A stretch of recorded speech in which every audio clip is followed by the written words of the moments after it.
Welcome to Conservation Conversations with Adrian, and today we are discussing another one of the 13 environmentally sensitive species in Trinidad and Tobago, the West Indian Manatee.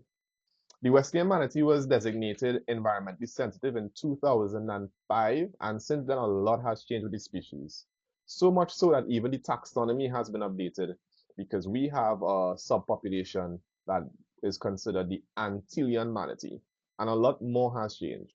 But why did we designate this species an environmentally sensitive species? Well, first of all, if you remember, it has to be either indigenous or endemic to Trinidad and Tobago, and this one is indigenous. It's native to Trinidad and Tobago, and as such, we have a duty to protect it.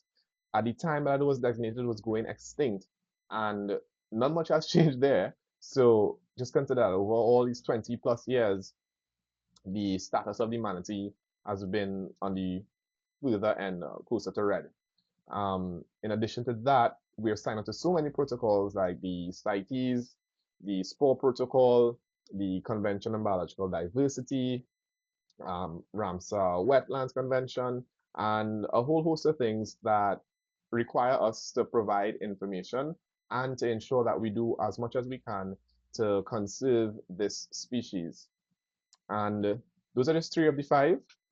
But furthermore, it also highlights why the River Swamp area, which is one of the main areas that you can go to actually see these manatees, is considered an environmentally sensitive area. There have been some discussions about manatees being present in the Saline Bay area, Balandra Bay area. I haven't personally seen them, but maybe you might guys might have. And there are records or there are stories of persons elsewhere seeing them throughout the country. So basically, you cannot hunt, trade, export this manatee. And if you guys look at the actual rule itself, there are definitions for what some of these words mean. It's not just as straightforward as you think. So hunt, trade all have very specific meanings, and that's just how the court of law operates. So to tie everything together, humanity isn't just another gentle giant. It's one of our national treasures. It's something that we hold dear, and it's something that we should do our best to try to protect. Do you guys think we're doing our best right now to protect the West Indian manatee? And if not, what more do you think can be done?